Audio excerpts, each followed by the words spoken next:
2025년 마지막 날입니다. 수요일 새벽 함께 하셔서 감사합니다. 사도신경으로 신앙 고백 같이 드리겠습니다.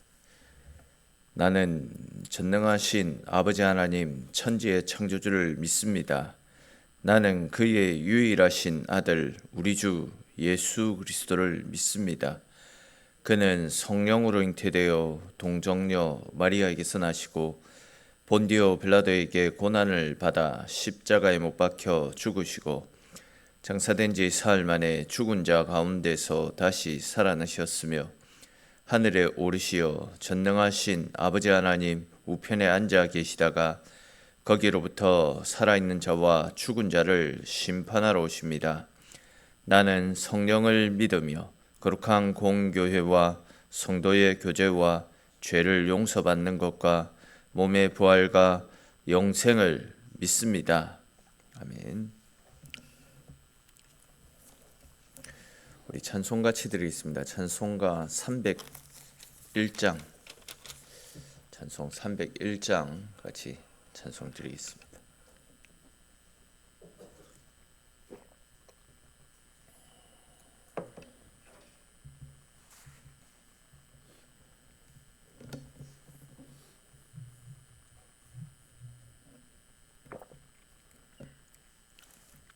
(301장입니다) 지금까지 지내온 것 주의 크신 은혜라 한이 없는 주의 사랑 어찌로 말하랴 자나깨나 주의 손이 항상 살펴주시고 모든 일을 주 안에서 형통하게 하시네. 몸도 맘도 연약하나 새 힘 받아 살았네. 물 붓듯이 부으시는 주의 은혜 족하다.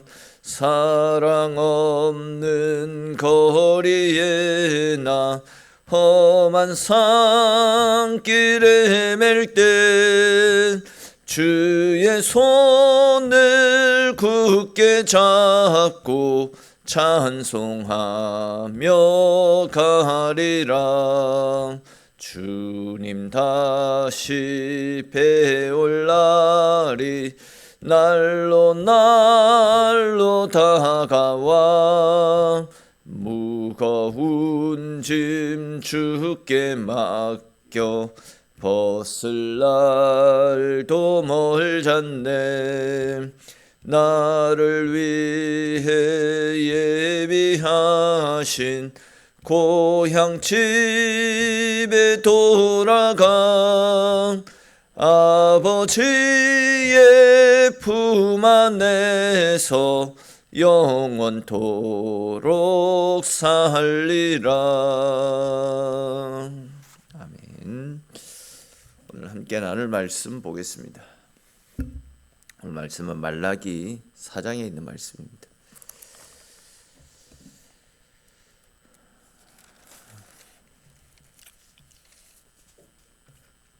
말라기 4장 1절에서 6절까지 말씀. 말라기 4장 1절에서 6절입니다. 말라기 4장 1절에서 6절까지 한 절씩 읽고 6절은 같이 읽겠습니다. 만군의 여호와가 이르노라. 보라, 용광로 불같은 날이 이르리니 교만한 자와 악을 행하는 자는 다 지푸라기 같을 것이라. 그 이르는 날에 그들을 살라 그 뿌리와 가지를 남기지 아니할 것이로되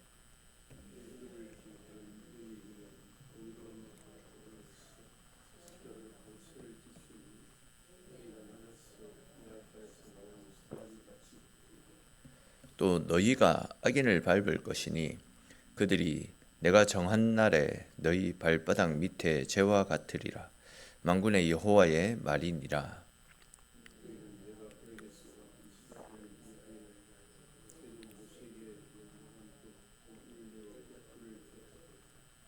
보라, 여호와의 크고 두려운 날이 이르기 전에 내가 선지자 엘리야를 너희에게 보내리니 그가 아버지의 마음을 자녀에게로 돌이키게 하고 자녀들의 마음을 그들의 아버지에게로 돌이키게 하리라. 돌이키지 아니하면 두렵건대 내가 와서 저주로 그 땅을 칠까 하노라 하시니라. 아멘. 오늘 본문 말씀에서는 하나님께서 당신을 경외하고 의지하는 사람들에게 베풀어 주시는 은혜가 무엇인지, 또 그 은혜를 거부하는 사람들에게 어떤 화가 임하게 되는지를 상세하게 기록하고 있는데, 그와 관련된 말씀을 조금 더 자세히 살펴보겠습니다. 아시듯이 오늘 본문의 이 말씀은 구약의 마지막 부분으로서 또 결국은 구약 성경의 전체 결론에 해당되어지는 말씀을 이야기하고 있습니다. 구약에서 말씀하는 마지막 결론은 간단합니다. 여호와의 사자가 임하시게 되면 하나님의 백성들에게는 은혜가 주어지지만 악인들에게는 멸망이 임하게 된다. 그러므로 세상을 추구하고 세상의 형통함을 바라보는 삶에서 돌아서서 영원한 가치이신 여호와 하나님, 빛으로 오실 예수 그리스도를 의지하며 그분을 따르는 삶을 살아가야 된다라는 사실을 말씀하고 있습니다.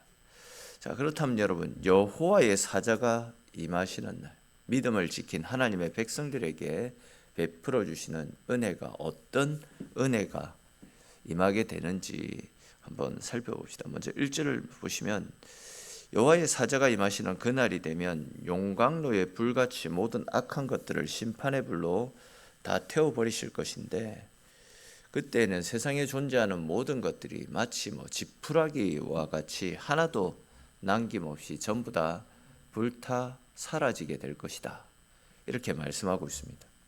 근데 이제 이어지는 2절 3절을 보시면 마지막 심판날에 악인들에게는 용광로의 불에 의해서 모든 것이 심판을 받아 사라지게 되지만 의인들, 즉 예수 그리스도의 십자가를 의지하는 사람과 또 어떤 상황 가운데서도 믿음을 지키고 끝까지 여호와 하나님을 경외하는 사람들에게는 공의로운 해가 떠올라서 그들을 지키시고 보호해 주실 것임을 말씀을 하고 있습니다. 여기에서 말씀하는 공의로운 해는 예수 그리스도를 이야기하겠죠. 예수 그리스도 안에 있는 사람들에게는 심판으로부터 사함을 받게 될 것이다, 이런 말씀입니다. 또한 그날에는 외양간에서 나온 송아지 같이 뛰게 될 것이다, 이렇게 말씀하고 있습니다. 딱 한눈에 봐도 알 수 있듯이 2절에 나타나는 공의로운 해, 예수 그리스도고, 또 1절에 말씀하고 있는 용광로 불은 심판과 멸망을 가리키는 말씀입니다. 근데 이제 이 공의로운 해는 심판의 불이 아니라 치료와 회복의 역사를 일으키는 생명의 빛, 진리의 불임을 알 수가 있습니다. 아시듯이 따사로운 햇살이 비치게 되면 어둠은 물러가지 않습니까? 얼어붙어 있던 땅이 녹고 그곳에는 또 새로운 싹이 솟아나는 것처럼 빛 대신 예수 그리스도가 임하시는 곳에는 어둠이 물러갑니다. 죽어 있는 영혼들이 다시 살아나고 병든 몸이 회복되어지고 치료되어지는 하나님의 은혜가 임하게 되는 겁니다. 아무리 타오르는 불꽃이 세상을 멸하는 가운데 있다 할지라도 예수 그리스도 그 빛 안에 거하는 사람들은 그 마지막 심판으로부터 건짐을 받고 하나님의 은혜 가운데 거할 수 있게 된다라는 겁니다. 성경에서 줄기차게 이야기하고 있는 복음의 핵심 진리가 말라기서 구약 마지막 성경에서 재차 또 강조하면서 말씀을 마무리 짓고 있는 겁니다. 3절에 기록된 말씀도 보십시오. 여호와의 사자가 임하는 날에는 우리가 악인을 밟을 것이다, 그렇게 말씀하고 있습니다.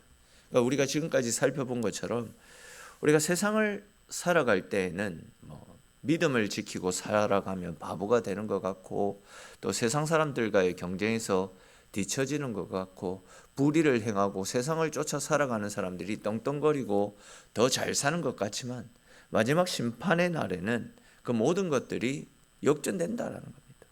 심판의 날이 되면 결국 믿음으로 살아갔던 사람들이 공의로운 해로 말미암아, 즉 예수 그리스도로 말미암아 최후 승리자가 될 것이고, 세상을 쫓아서 세상의 화려함에 빠져서 살아갔던 사람들은 그들이 쫓고 그들이 추구했던 것들과 함께 전부 다 용광로 불에 떨어지는 지푸라기와 같이 흔적도 없이 다 사라지게 될 것이다. 이렇게 말씀을 하고 있습니다. 그렇습니다, 여러분. 우리가 이 땅에서의 삶만 생각하면 주님의 말씀을 따라 살아간다라는 것이 참 괴롭고 힘들 수도 있을 것 같다 싶습니다. 그러나 믿음을 지킨 자들에게는 마지막 심판의 날에 우리를 구원하시고 또 이 땅에서의 수고를 위로하시고 최후 승리를 얻게 하시며 우리에게 영원한 기쁨을 허락하여 주시는 주의 은혜가, 주의 자비하심이 임하게 될 것입니다.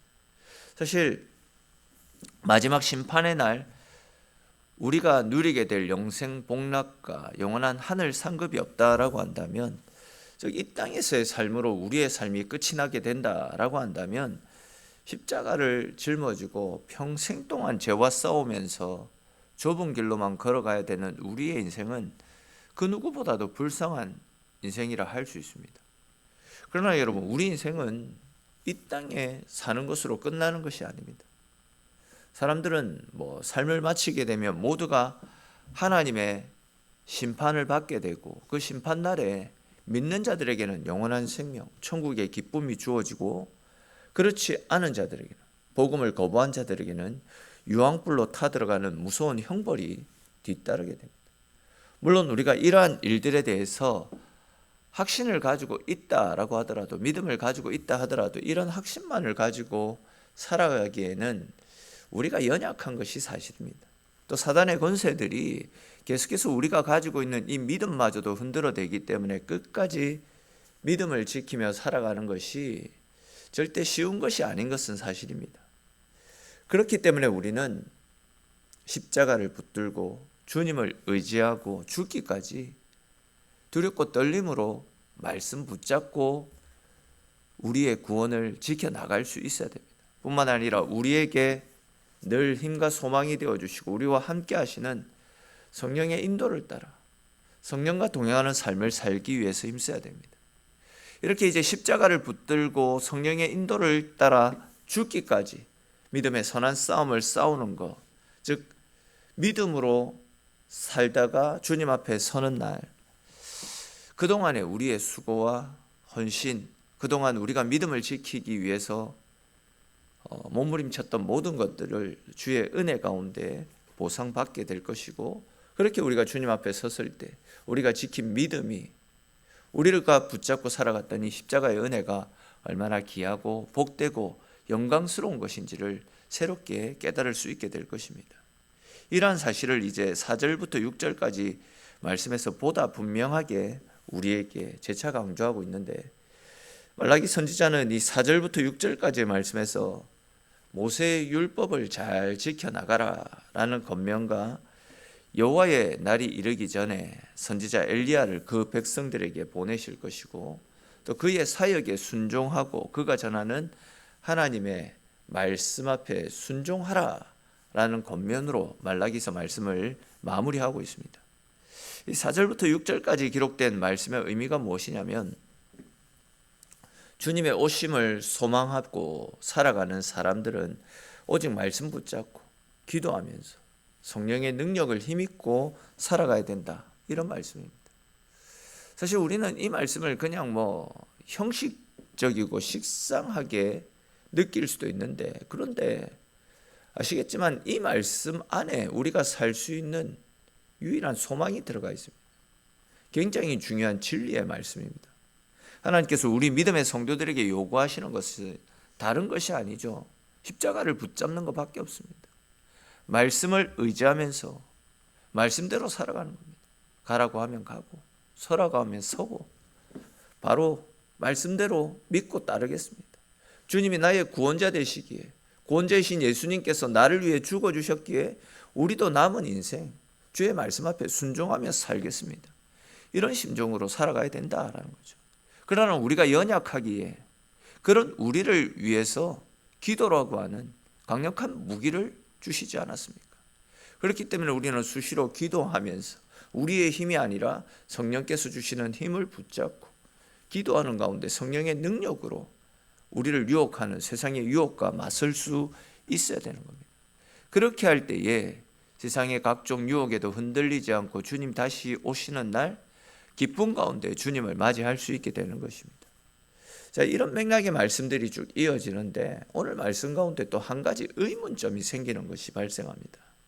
앞서 우리가 말씀 앞에 순종하고 또 기도하면서 주의 오심을 사모하며 기다려야 된다라는 말씀을 살펴보았는데, 사실 오늘 이 본문 말씀은 작게는 예수님께서 처음 이 땅에 오셨을 초림에 관한 말씀이지만 크게는 또 앞으로 임하게 될 주님이 다시 오시는 재림에 대해서 예언하는 말씀도 함께 내포되어져 있습니다.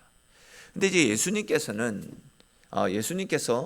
초림하셨을 그 당시에는 엘리야의 심정으로 예수님의 오심을 미리 세상 가운데 선포하고 또 예수님의 오심에 앞서서 회개하라 천국이 가까웠느니라 라는 말씀으로 백성들에게 회개를 촉구하고 주의 길을 예비했던 세례 요한이 있었지 않습니까?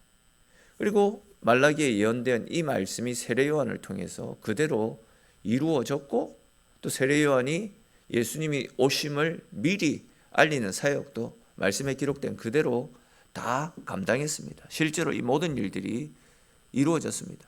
그런데 지금은 어떻습니까? 엘리야도 죽고 없습니다. 세례 요한도 죽고 없습니다. 그렇다라고 한다면 주님께서 다시 오셔서 마지막 심판의 날, 그날을 대비해서 6절에 기록된 말씀처럼 하나님 아버지의 심정으로 사람들을 주님께로 돌이키는 그 사명을 누가 감당하겠습니까?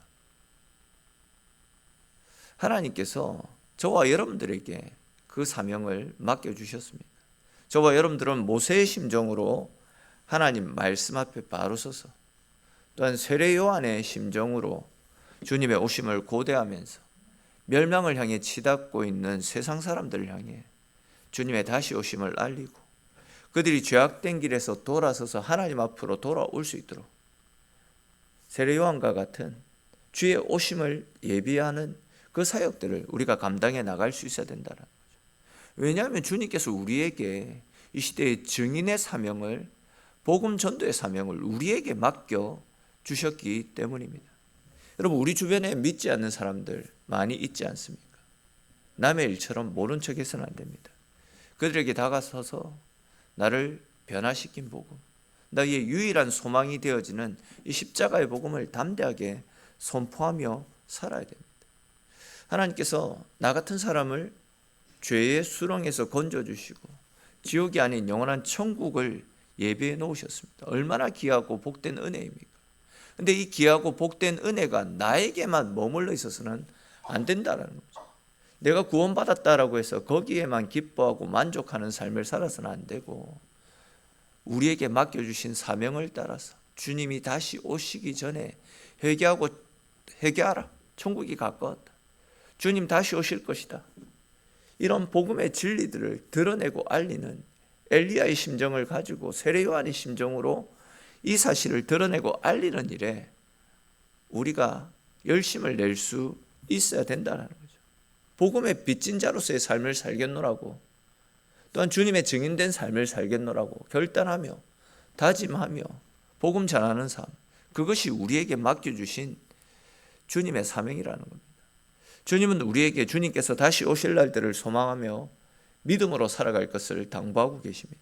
또한 아무리 세상 사람들이 우리보다 잘 사는 것 같고 또 우리보다 형통하고 앞서 나가는 것 같이 보인다 할지라도 마지막 날 그 모든 것들은 심판주로 오시는 주님에 의해 다 불살라지고 지푸라기처럼 아무런 힘도 없이 다 사라지고 소멸될 것임을 분명히 말씀하셨습니다. 반면에 우리가 우리의 반석으로 삼고 우리가 나의 구원자로 모시고 살아가는 그 이름 예수 그리스도를 붙잡고 살아가게 될 때에는 심판날에도 건짐을 받고 영원한 생명이 우리에게 주어지게 될 것이다 라고 분명히 말씀으로 약속하고 있습니다. 그러므로 여러분, 우리에게 허락하여 주신 구원의 은혜로 인해서 우리는 늘 감사하는 삶을 살아야 됩니다.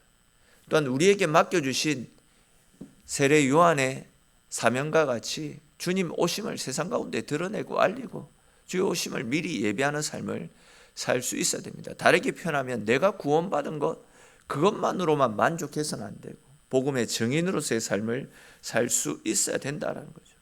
그것이 우리에게 맡겨주신 하나님의 사명이다라는 겁니다. 주님이 그 일들을 위해서 나를 택하셨고 나를 부르셨고 하나님의 자녀 삼아주셨습니다. 그러므로 오늘 하루뿐만이 아니라 이제 새롭게 시작되어지는 2026년 새해에는 매일매일 우리의 삶이 주님 오시는 그날까지 엘리야의 심정으로 또한 세례 요한의 심정으로 주의 오심을 세상 가운데 드러내고 알리면서 하나님의 증인된 삶을 주의 말씀대로 능히 감당하며 살아가는 저와 여러분들의 삶이 될 수 있기를 주님의 이름으로 축원합니다. 기도드리겠습니다. 하나님, 2025년도의 마지막 이 아침을 주님과 함께 시작할 수 있도록 은혜 베풀어 주셔서 주님 고맙고 감사합니다.